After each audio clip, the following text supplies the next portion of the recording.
"Mama," the baby whispered softly, pulling away from her breast, his lips wet, his tiny eyes heavy with sleep. Maya froze, her heart pounding. She wasn't his mother. She was just the maid. But the baby didn't know that. And standing at the doorway, watching in stunned silence, was the billionaire father who had just lost his wife. That moment changed everything. The Grayson estate towered like a monument of glass and steel on the Upper East Side of Manhattan. From the outside, it looked untouchable: marble steps, a fleet of luxury cars parked neatly in the driveway, and windows that reflected the skyline of New York. But inside, the walls whispered with grief. For all its wealth, the mansion felt empty, cold, almost haunted by the absence of laughter and warmth. Alexander Grayson, one of the most powerful CEOs in New York, sat alone in his study, staring at a photo of his late wife, Charlotte. She was beautiful, radiant, and gone too soon. She had died bringing their only son, Ethan, into the world, and though people told him to cherish the gift of fatherhood, all he could feel was the searing wound of loss. Every success in business felt meaningless when he returned home to silence. Silence, that was, until Ethan's cries broke it. The baby's wails echoed through the endless hallways, rising and falling like sirens. Nurses had come and gone, each one claiming they had the experience, the patience, the trick to calming any infant. Expensive doctors had run tests, prescribed formulas, and reassured Alexander that babies cried. But nothing worked. Ethan refused bottles, pushed away formula, and cried until his tiny body trembled. Alexander would pace outside the nursery, helpless. This man who closed billion-dollar deals with a single phone call now stood powerless before his own child. Some nights he would hold Ethan against his chest, whispering promises, but the baby's screams only grew louder, rawer, sharper, as if crying for something no one could give. The staff began to walk on eggshells. Maids hurried past the nursery, their faces tight with unease. The butler moved more quietly than usual. And then there was Maya Johnson. Maya was 26, slender but strong, with kind brown eyes that often carried the heaviness of someone who had lived too many lives for her age. She had grown up in Brooklyn, working since she was a teenager to help her younger siblings survive after their father walked out. The job at the Grayson mansion had seemed like a blessing, a steady paycheck in uncertain times. But Maya quickly realized this was no ordinary household. Each night, when she scrubbed the marble floors or polished the chandeliers, she heard Ethan's cries carrying through the walls. It pulled at her in ways she didn't expect. She had always loved children, but there was something in Ethan's desperate, unrelenting sobs that felt familiar, almost personal, like echoes of a wound she thought had long healed. She often found herself pausing in the hallway, her cleaning rag clenched in her hand, listening. Sometimes she would whisper softly to herself, "Poor baby, he just needs comfort." But she knew her place. She was just the maid, the woman who scrubbed dishes and carried laundry. Alexander barely noticed her existence, and the staff kept a strict code. No one interfered with the child unless instructed. Still, when Maya walked past the nursery and saw Ethan lying in his crib, tiny fists curled, his face red with exhaustion, her chest tightened, her hands itched to pick him up, to rock him, to give him the comfort she knew he craved. But she pushed it down, because in this house, walls had ears. She had learned quickly that working for the Graysons wasn't just about doing your job. It was about knowing boundaries. Crossing them could mean losing everything. Yet something inside her told her that boundaries were about to be tested. Night fell over the Grayson mansion like a heavy curtain. The city outside pulsed with neon lights, car horns, and the buzz of nightlife. But inside the mansion, the only sound was Ethan's relentless crying. Hours passed. His wails carried from the nursery through the echoing corridors, each cry sharper than the last. The maids exchanged weary glances in the kitchen, whispering under their breath. One of the nannies had already quit earlier that week, unable to handle the baby's screams. Another had walked out without a word after Ethan pushed away bottle after bottle. Alexander stood in the nursery, pacing. His tie was loosened, his hair disheveled. He no longer looked like the billionaire executive who graced magazine covers. He had tried everything, rocking Ethan, singing to him, even calling in another late-night pediatrician to check if something was wrong. The verdict was always the same. The baby was perfectly healthy. But Alexander knew better. His son was not fine. His son was starving for something money couldn't buy. He sank into the armchair by the crib, exhausted. His hands rubbed against his temples as Ethan's cries grew louder. He whispered, almost to himself, "I can't. I don't know what else to do, Charlotte. I'm failing him. I'm failing our boy." His late wife's absence was a wound that throbbed with every cry. From the hallway, Maya lingered in the shadows, clutching the folded laundry she was supposed to deliver. She watched through the small crack in the door. Alexander's face, hardened by boardrooms and billion-dollar deals, was now carved with despair. And Ethan, tiny, helpless Ethan, screamed as if the whole world had betrayed him. Maya's heart clenched. Memories she tried to bury resurfaced. She remembered holding her own baby years ago, before tragedy had snatched that tiny life away. The memory of that loss was why she had sworn never to let herself feel that kind of love again. But Ethan's cries pierced straight through the walls she had built. The laundry slipped from her arms. Before she could stop herself, she pushed open the nursery door. Alexander looked up, startled, his eyes narrowing. "What are you doing here?" I heard him crying," Maya stammered, her voice soft but trembling. "I thought maybe I could help." Alexander's gaze hardened for a moment, but then Ethan's cries rose to a pitch that made even his own heart lurch. He waved a hand tiredly. "Do whatever you want. Nothing works anyway." He left the room, his footsteps heavy as he retreated down the hall, leaving Maya alone with Ethan. For a long moment, Maya just stood by the crib, her chest rising and falling, her hands unsure. Then she bent down and scooped Ethan up. His body was hot with exertion, his face streaked with tears. But the moment her arms wrapped around him, his cries softened, almost hesitant, like he sensed a different kind of comfort. Maya swayed gently, humming a tune her mother used to sing to her. Ethan whimpered, then pressed his cheek into her shoulder. The silence that followed was so profound it felt almost holy. For the first time in weeks, the mansion wasn't filled with screams. But as Maya rocked him, her eyes drifted down to his tiny lips, searching, restless, hungry. Her breath caught. She knew exactly what he wanted, what he needed. And deep inside, her instinct screamed at her to do it. Her arms tightened. Her pulse quickened. She shook her head, whispering, No, I can't. I shouldn't." But Ethan's soft whimper turned into a desperate cry again, and Maya felt her body trembling with the weight of her decision. The clock on the nursery wall ticked loudly, each second echoing like a countdown. And then, with her heart racing and guilt tightening her chest, Maya thought of something no one in that mansion could have imagined. Maya stood in the dim glow of the nursery, her breath shaky, her heart pounding so loudly she feared it might wake the house. Ethan whimpered in her arms, rooting against her shoulder, his tiny mouth searching for something his bottles had never provided.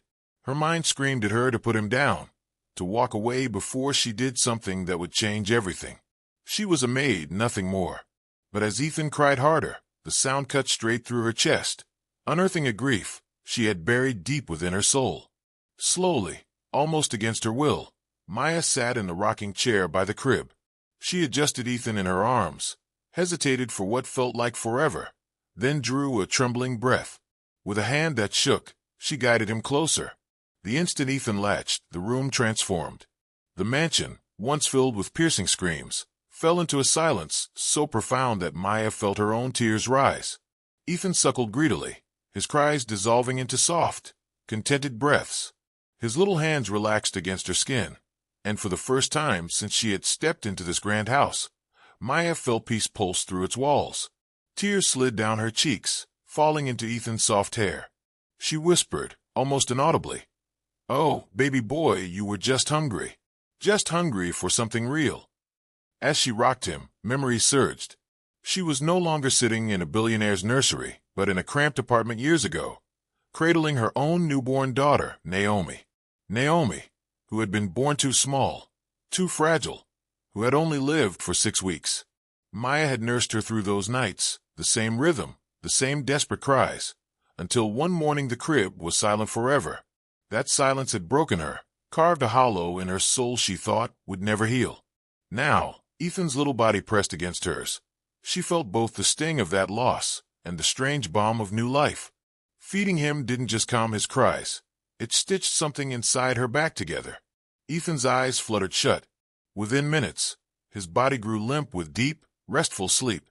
Maya froze, staring at him, hardly daring to believe it. For weeks, this child had screamed and wailed through the nights, and now he was breathing softly, his lips curled in the faintest smile. She kissed the top of his head, her tears dampening his fine baby hair. "Sleep, little one. Just sleep." That night, Ethan slept through until morning. For the first time, Alexander Grayson woke to silence in the mansion. He didn't question it, just sat for a long moment in bed, letting himself savor the rare peace. He assumed Ethan had exhausted himself, never imagining what had truly happened in the quiet of the nursery. From then on, whenever Ethan's cries pierced the house, Maya would slip into the nursery. She told herself each time, "This is the last. I'll stop after tonight." But when Ethan's cries subsided instantly in her arms, with his tiny mouth latched and his body relaxed, she couldn't deny him, or herself. She was risking everything. If Alexander discovered the truth, her job would be gone. Worse, she could be humiliated, accused of crossing a sacred line no maid should ever cross. But every time Ethan fed and then gazed up at her with those big, trusting eyes, Maya knew she could never stop. The bond was forming, one secret night at a time. And deep inside, she feared what would happen when someone finally found out.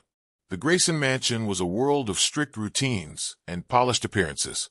Floors were scrubbed until they gleamed, chandeliers sparkled without a speck of dust, and meals were served with military precision.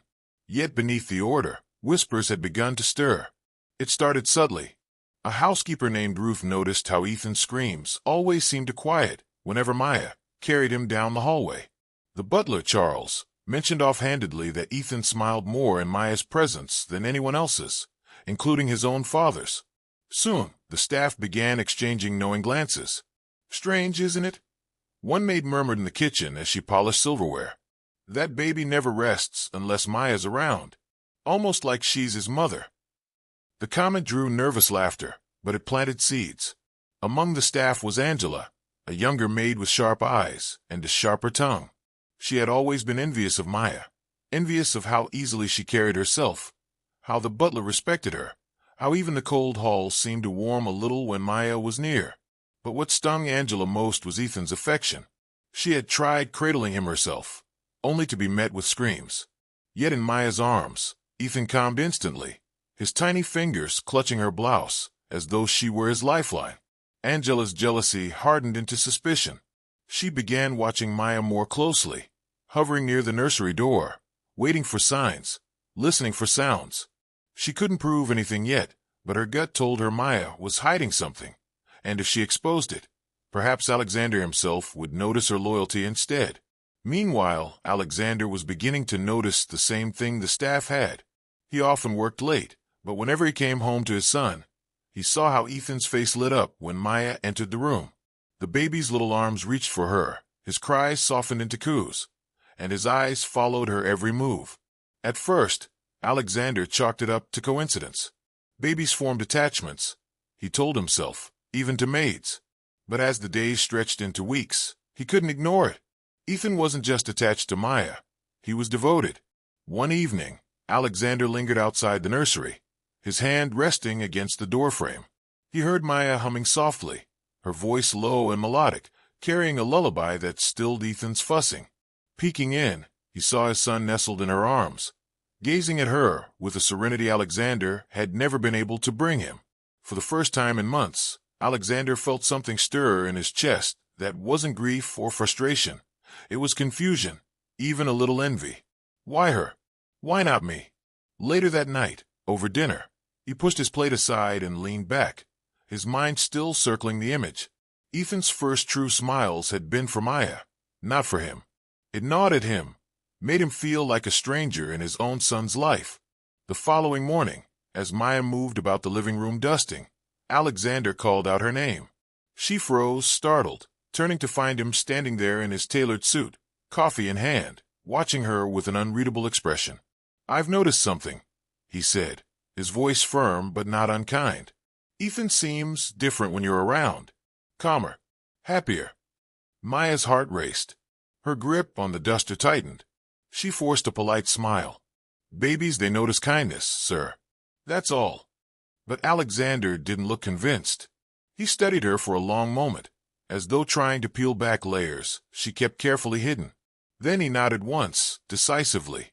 From now on, he said, I want you to stay close to him. Personally. Not just cleaning or passing by. Be with him. Watch him. Maya's breath caught. She nodded slowly, but inside, her stomach turned. Because she knew the closer she stayed to Ethan, the closer she came to being discovered. The summer sun filtered through the tall windows of the Grayson mansion, casting golden light across the nursery floor. Ethan, now 10 months old, had grown sturdier, his soft curls thickening, his bright eyes following every movement with curiosity. He was babbling constantly, forming half-words that made the staff smile, though none of his attempts ever quite landed. But today would be different. Maya sat in the rocking chair, Ethan nestled against her chest.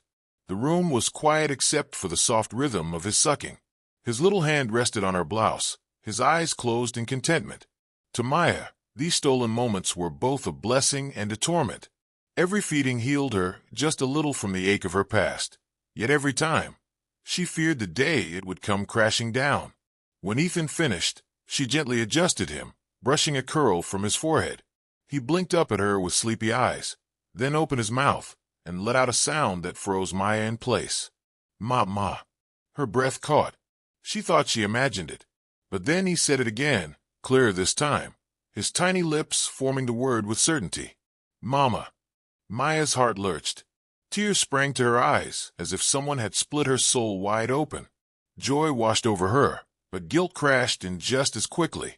Ethan wasn't her child. She wasn't his mother. But to him, in his innocent, unknowing way, she was the one who fed him, soothed him, comforted him when no one else could. She hugged him tighter, whispering, Oh, Ethan, don't say that, sweetheart. Don't call me that. Yet the word echoed in her ears like music, filling the emptiness Naomi had left in her heart years ago. Unbeknownst to Maya, she wasn't alone. 2 maids passing by the open door had stopped in their tracks. They heard it too, clear as day. Their eyes widened, and within hours, the whisper spread through the mansion like wildfire. The baby called her mama. He did. I heard it myself.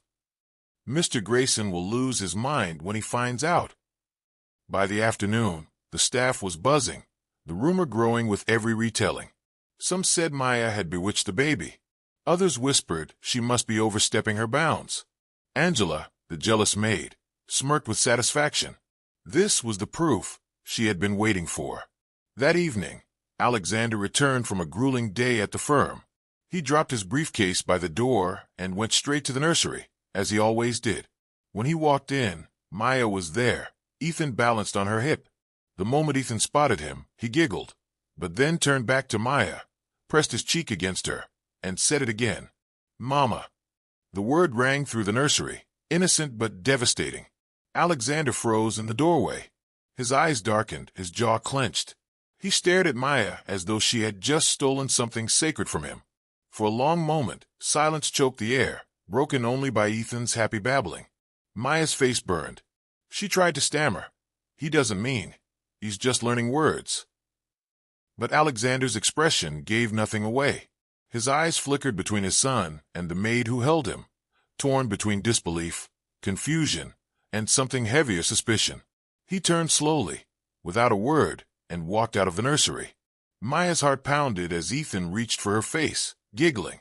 But all she could think was, does he know? Has he figured it out? The city outside was loud with honking cars and neon lights, but inside the Grayson mansion, an unsettling quiet hung in the air. Alexander Grayson returned home earlier than usual, his tie still tight around his neck, exhaustion etched into his face. For the first time in weeks, he noticed something unusual, no crying.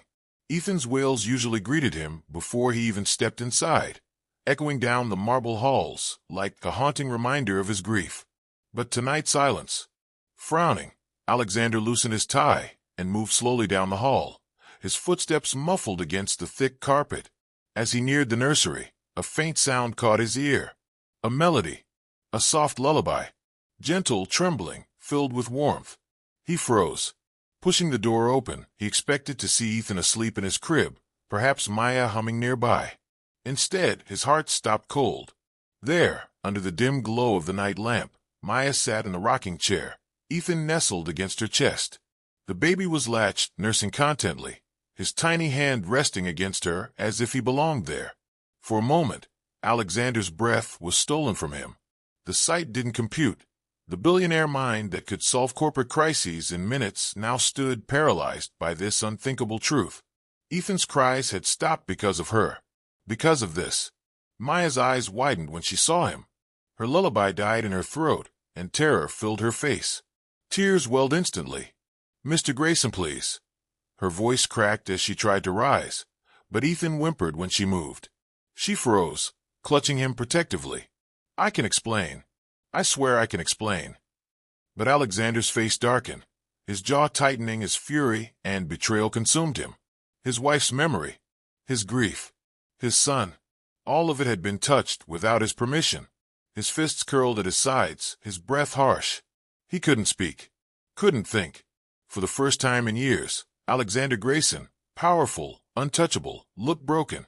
Without a word, he turned sharply, storming out of the room. The slam of the door rattled the walls, leaving Maya trembling, clutching Ethan like the last piece of her soul. Her sobs filled the silence, but one question thundered louder than all. Would he fire her? Would he call the police? Or was this the beginning of something even darker?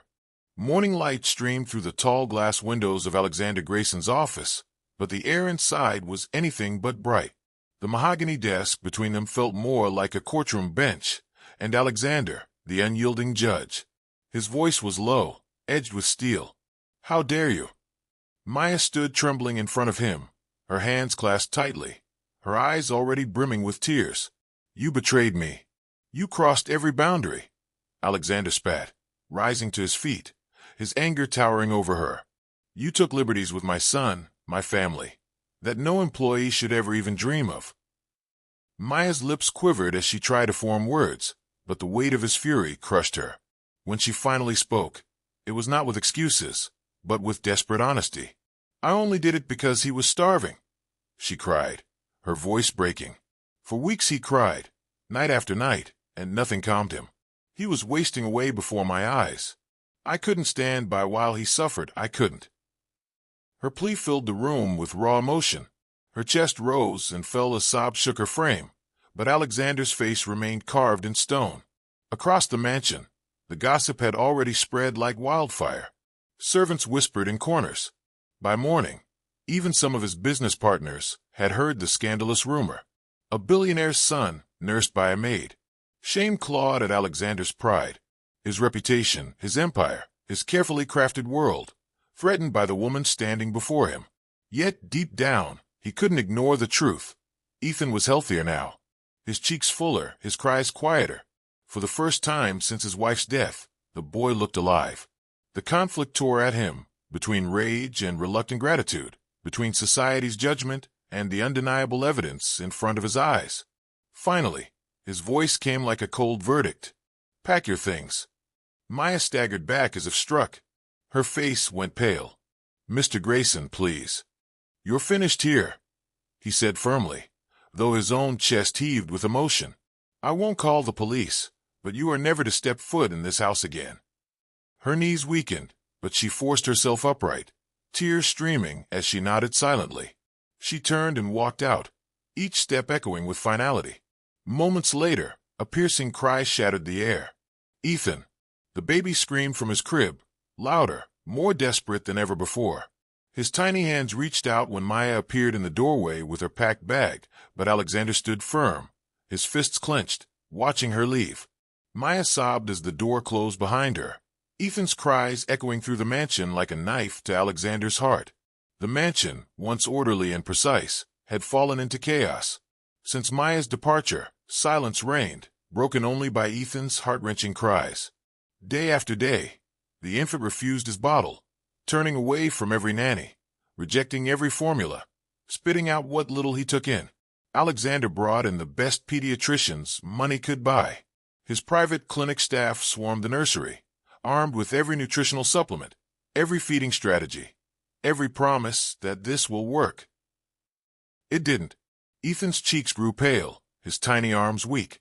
Nights were sleepless, filled with the sound of his child's screams echoing through the marble halls. Soon, the crying gave way to something worse, silence. Ethan lay listless in his crib, lips dry, skin clammy. The panic spread to the hospital. White coats bustled around him, inserting 4 lines, monitoring his vitals, shaking their heads with grim expressions. One doctor whispered words Alexander never thought he'd hear again since Charlotte's passing. "We're running out of options." In the boardroom, news of Alexander's personal crisis leaked. His empire, once unshakable, trembled. Investors demanded answers. Contracts slipped through his fingers. His rivals circled like sharks sensing blood. But Alexander couldn't focus. Numbers blurred on paper.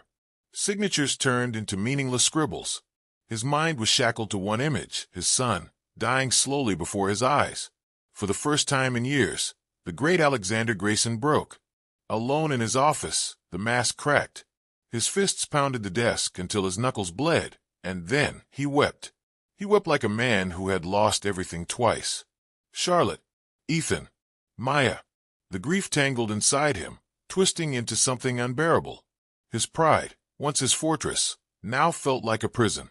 Late that night, as he sat beside Ethan's hospital bed, watching machines beep in rhythm with his son's fragile heartbeat, a realization struck him like thunder. It wasn't medicine Ethan needed. It wasn't wealth, or doctors, or the perfect nanny. It was Maya, the one woman who had crossed every line to save his child, the one whose arms had given Ethan peace, the one he had cast out in anger. His jaw tightened, his tears still fresh on his cheeks. For the first time, Alexander admitted to himself he had been wrong. The billionaire who once thought he controlled everything now faced a truth that humbled him to his core. If he didn't bring Maya back, he might lose his son forever. For a man like Alexander Grayson, pride was armor. But tonight, it felt like a weight dragging him into the abyss. With Ethan's fragile face burned into his mind, he did the unthinkable. He left his penthouse, stripped of his pride, and drove into the heart of Harlem. The neighborhood was a far cry from the glass towers he was used to, cracked sidewalks, neon lights flickering over corner bodegas, the sound of children playing long past midnight. He stood before a modest brick building, the kind that had no doorman, no chandeliers, no luxury, just real life. Maya's apartment was on the 3rd floor. Alexander hesitated outside her door, his hand trembling before he finally knocked. The door opened, and there she was, Maya, in a worn t-shirt, her eyes still swollen from nights of tears. She froze, stunned to see him. "Mr. Grayson?" Her voice carried equal parts bitterness and disbelief. He exhaled slowly, his usually commanding presence reduced to something vulnerable. "I was wrong," he admitted, his voice cracking. "I judged you. I accused you.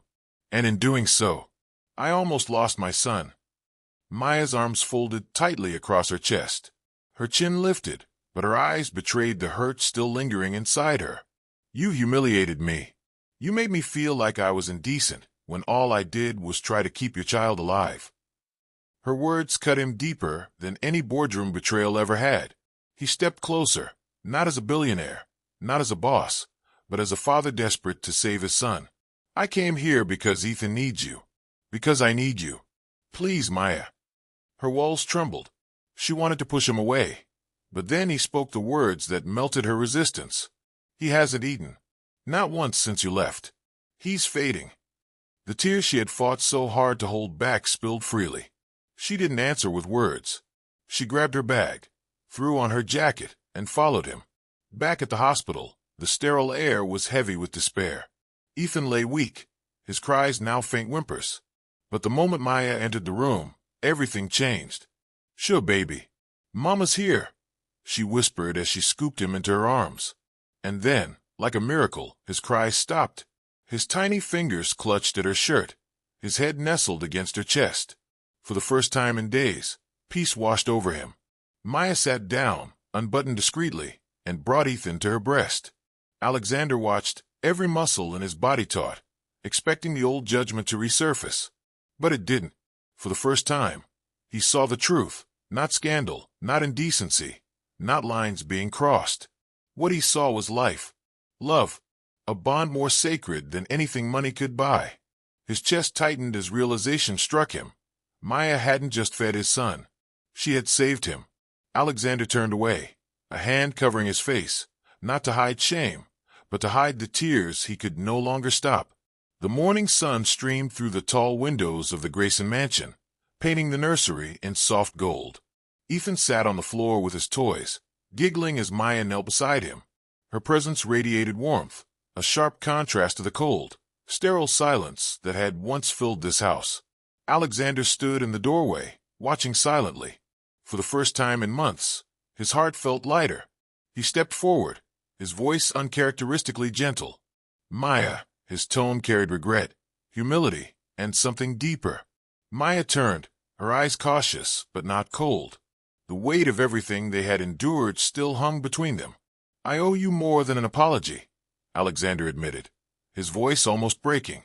"You gave Ethan what no doctor, no nurse, no fortune of mine could give: love. A mother's love.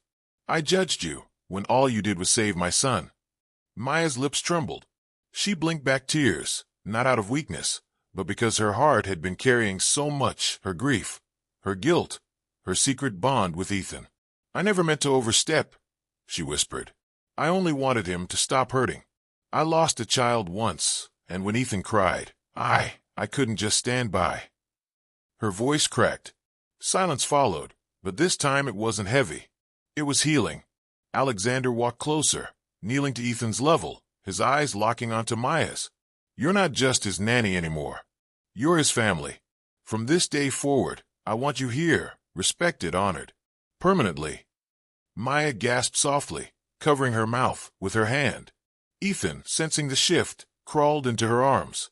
He looked up at her, then turned to Alexander, and in his sweet, innocent voice, he said the word that cut through all pain, all pride, all barriers. "Mama." The word hung in the air. Alexander's eyes glistened. He didn't flinch this time, didn't bristle with suspicion. Instead, his lips curved into a faint, tearful smile. He whispered, "Yes, Mama."